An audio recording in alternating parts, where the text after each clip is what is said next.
ज़रूर बताइएगा कैसा रहा आपका सेशन, कैसा रहा आपका साल। ये तो मुझे पता चल ही जाता है आपके प्यार, आपके फीडबैक, आपके रिस्पॉन्स से। उसको आपको मुझे पूछने की ज़रूरत नहीं है वैसे, ठीक है। तो कुछ बातें, सबसे पहली बात तो मैं आप लोगों को दूंगी बहुत सारी शुभकामनाएं बेटा, ठीक है। मैं सेम कॉपी पेस्ट बात बोलने वाली हूँ जो मैं पूरे साल भर बोलती आई हूँ आपको, कुछ नया नहीं है ऑब्वियसली, ठीक है। तो मेरे सारे सपोला आर्मी को यकीन 2.0 के, ठीक है। सबसे फर्स्ट थिंग बेटा, all the very very very best for your NEET exam. Remember, this is not the only exam that is going to decide your whole life. It is just an examination. Yes, I understand. कुछ life में ऐसे exams, ऐसे moments, ऐसी चीज़ें होती हैं जो बहुत इंपॉर्टेंट होती हैं, ऐसा हमको लगता है, और जिसके लिए हम कई सालों से तैयारी कर रहे होते हैं। तो इसीलिए वो कई बार ना हमें बहुत ज़्यादा, हम उस पर स्ट्रेस लेने लगते हैं और ये सोचने लगते हैं कि वो हमारी ज़िंदगी है। This exam is not your life बेटा, your life is beyond this exam. बिल्कुल आप मेहनत कीजिए। मैंने आपको ये भी बोला है कि ऐसा जरूरी थोड़ी है कि जिस हर चीज के लिए जो हम मेहनत करते हैं वो हर चीज हमें हासिल हो जाए।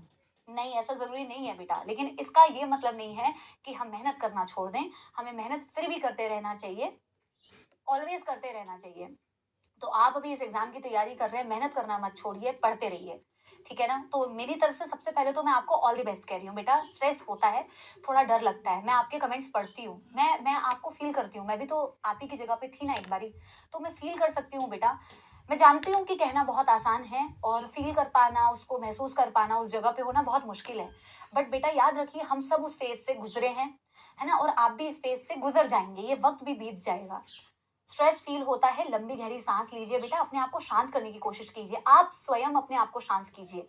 आपको डर लग रहा होगा ना जब, तो आप थोड़ा लंबी बेटा सांसें लेना और कहना कि नहीं यार, हो जाएगा, मैंने इतनी इतनी लाइफ में इतनी सारी चीजें कर ली है, मैं ये भी कर लूंगी यार, ठीक है ना बेटा।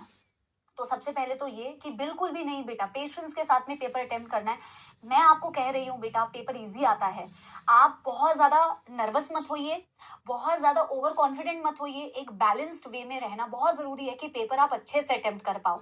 समय का ध्यान रखना, जितने मॉक टेस्ट बेटा अभी दे सकते हो, जितने टेस्ट दे सकते हो वो दीजिए बेटा, ठीक है ना। टेस्ट बहुत जरूरी है, बहुत जरूरी है। थ्योरी पढ़ने से केवल काम नहीं बनता बेटा। गिव एज मीन एंड मैं आपको अपने सब्जेक्ट की गारंटी लेके बता सकती हूँ बेटा, तुम्हें किसी भी प्रकार से इधर उधर कुछ भी फालतू का कुछ भी करने की जरूरत नहीं है। अगर तुमने मेरे लेक्चर्स अटेंड करे हैं, अगर तुमने मेरे नोट्स पढ़े हैं बेटा, अगर तुमने सारी बेटा कैटलिस्ट और तपस्या को फॉलो किया है, मैं आपको गारंटी देती हूँ बेटा, सिर्फ इतना करोगे, एक क्वेश्चन भी इसके बाहर नहीं जाएगा। आप इधर उधर कुछ भी मत कीजिए, only cover what ever is given in your batch. आपको जो बैच में दिया गया है, मैं आपको बेटा गारंटी के साथ कहती हूँ, उसको पढ़िए, उन क्वेश्चंस को प्रैक्टिस कीजिए। एक भी चीज बेटा, आप मेरे साथ क्लास में पढ़ रहे हैं, आपको पता है कि मैं एनसीईआरटी को पूरा कवर करते हुए चलती हूँ। मैं आपको बेफालतू की चीजें शो ऑफ करने के लिए नहीं बताती हूँ कि मुझे कितना ज्ञान है, ठीक है ना। मुझे कितना आता है उसको दिखाने की जगह एनसीईआरटी बेस्ड मैंने आपको पूरे कंटेंट को बहुत अच्छी तरीके से प्रैक्टिस करवाई है बेटा। आप जितने मर्जी कहीं के भी क्वेश्चन लगा लो, आपसे सारे क्वेश्चंस बन जाएंगे। जो क्वेश्चंस बेटा आपके नहीं बनेंगे, मतलब आप समझिए वो इररेलेवेंट है, वो रेलेवेंट नहीं है। अगर आप बहुत पुराने क्वेश्चंस कर रहे हैं तो वो इररेलेवेंट क्वेश्चंस, अगर आप रेलेवेंट क्वेश्चंस करेंगे आपके सारे क्वेश्चंस बन जाएंगे। आप कॉन्फिडेंट फील कीजिए, आपने पूरे पीवाईक्यूज किए हैं, आप जानते हैं बेटा, सारा कंटेंट आपके पास है, सारा कंटेंट आपके पास है। आप समझ रहे हैं मेरी बात। तो इस बात की गारंटी मैं आपसे लेती हूं, आप जब रिजल्ट सेलिब्रेशन में मुझसे मिलेंगे तो आप कहेंगे ये बात कि मैम आपने बिल्कुल सही कहा था, ठीक है। एक बात तो ये, अपने ऊपर डाउट नहीं करना है, भरोसा रखना है। मैम है आपके साथ, आपके टीचर्स हैं आपके साथ, मैं हूं आपके साथ। कभी लगे तो बेटा ये वीडियो वापस से खोल के देख लेना। मैं अपने एक्सपीरियंस से बता रही हूँ, जीवन अभी बहुत बाकी है, बहुत बड़ा जीवन है, बहुत कुछ मचाना है अभी आपको, बहुत कुछ करना है। इस एग्जाम को सिर्फ अपनी जीवन मत बनाइए। मैं सारे पेरेंट्स को बोल रही हूँ, अपने बच्चों को सपोर्ट कीजिए अभी, ठीक है ना।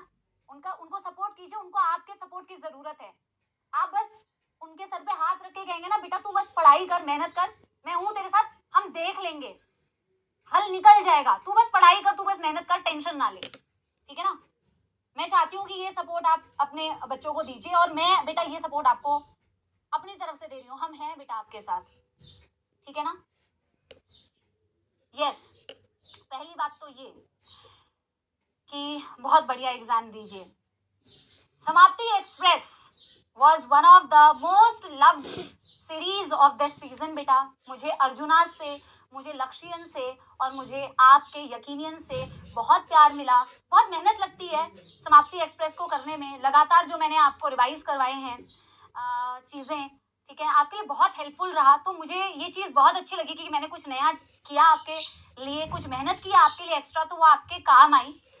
समाप्ति एक्सप्रेस में बेटा हम सब सवार हुए हैं, है ना। समाप्ति एक्सप्रेस में हम सब सवार हुए हैं, लेकिन समाप्ति एक्सप्रेस की जो डेस्टिनेशन है वो हर बच्चे की अलग अलग डेस्टिनेशन है, और वो डेस्टिनेशन है मेडिकल कॉलेज, एम्स। और उस डेस्टिनेशन पे ही अब आपको उतरना है मेरे प्यारे सपोलों।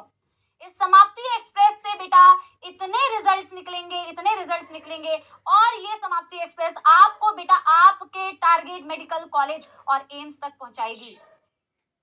इसमें सवार होते हुए बेटा आप सब देखिए, आप सब वहीं पहुंचेंगे जिस हिसाब से आपने मेहनत की होगी। ट्रेन में सब चढ़ गए हैं बेटा, लेकिन वो ट्रेन की जो डेस्टिनेशन है वो सबके लिए इसीलिए अलग होगी क्योंकि बेटा सबकी जो मेहनत रही है इस पूरे जर्नी में या आगे 2.5 महीनों में वो अलग रहेगी। आपकी डेस्टिनेशन आप खुद तय कर सकते हो बेटा, आपकी डेस्टिनेशन आप खुद तय कर सकते हो, और वो आपको मेहनत से, अच्छी रिवीजन से बेटा, मैं कह रही हूँ आपसे 2 महीने ऐसा पढ़िए कि बेटा मम्मी पापा भी हैरान हो जाए कि मेरे बेटे को, मेरी बेटी को क्या हो गया, इतने अच्छे से वो कैसे, अभी तक वो नहीं था इतना सीरियस, अभी सीरियस कैसे हो गया, इतना सीरियस एज इन की बेटा इतनी शिद्दत से कैसे पढ़ाई करने लग गया। उनको शिकायत का मौका ही मत दो, अपने आप को शिकायत का मौका मत दो बेटा, इतनी मेहनत करो कि अपने आप को तुम शिकायत का मौका ना दो। खुद खुद जब तुमसे सवाल, तुम अपने आप से सवाल करो ना, तो ये होगी यार मैंने पढ़ाई की थी यार, इट्स ओके, ठीक है। मे भी कई बार किस्मत नहीं होती है बेटा, नहीं होती है यार, कोई बात नहीं, पर मैंने किया ना मेहनत, ये होना चाहिए, ये आपके लिए होना चाहिए बच्चों, ठीक है। दूसरी बात, बहुत अच्छा लगा आपके बैच को पढ़ा के, ठीक है। मैं आपके बैच में एक बहुत ही, इसका मतलब था एक बीच के पॉइंट में आई थी, और मैंने आपसे हमेशा सिखाया बेटा, मैं जो भी काम करती हूँ, ठीक है ना, हो सकता है कि मैं शो ऑफ ना करती हूँ, हो सकता है मैं सेल्फ बोस्टिंग ना करती हूँ कि मेरे पढ़े हुए कितने बच्चे मेडिकल कॉलेज में गए, या मैं भले ही कैसे भी दिखती हूँ पर मेरा एक्सपीरियंस कितना है, हो सकता है मैं बोस्टिंग ना करती हूँ, हो सकता है मैं ये ना बताती हूँ कि मैं कितनी मेहनत करती हूँ, ठीक है ना, आपके नोट्स को एनसीईआरटी बेस्ड रेलेवेंट बनाने के लिए। हो सकता है कि मैं उतना बोलबाला ना करती हूँ, लेकिन बेटा मुझे पता है कि मैं कितनी मेहनत करती हूँ, ठीक है, और वो मेहनत सिर्फ आपके लिए यार। और मुझे आप लोगों से उतना प्यार मिला, मुझे आप लोगों से इतना प्यार मिला कि वो मेहनत मैंने बहुत, आई थिंक डबल ट्रिपल की है, कि क्या आपको ऐसा पढ़ा दूं कि कि आप अपनी डेस्टिनेशन तक पहुंच जाए। मतलब व्हाट, कई लोगों को ये लगता है अरे यार, जैसे तुम्हें ही लगता है कि तुम लेजेंड्स में पढ़ रहे हो, व्हाट इज दिस यार। पहले तो मैं तुम्हें बोलूंगी बेटा, क्या है क्या है, कोई बैच बेटा किसी टीचर को, किसी बच्चे को अच्छा नहीं बनाता है कि आप यकीन 2.0 में पढ़ा रहे हैं या आप XYZ किसी बैच में पढ़ा रहे हैं तो आप बहुत अच्छे टीचर हैं। नो, आप एक अच्छे टीचर है अगर आप अपने एवरेज बच्चे को, आप एक ऐसे बच्चे को जिसको कुछ भी नहीं आता था, आप उस बच्चे का हाथ पकड़ के आपने उसको पढ़ने में इंटरेस्ट दिला दिया, आपने उसको पढ़ाई में इंटरेस्ट दिला दिया,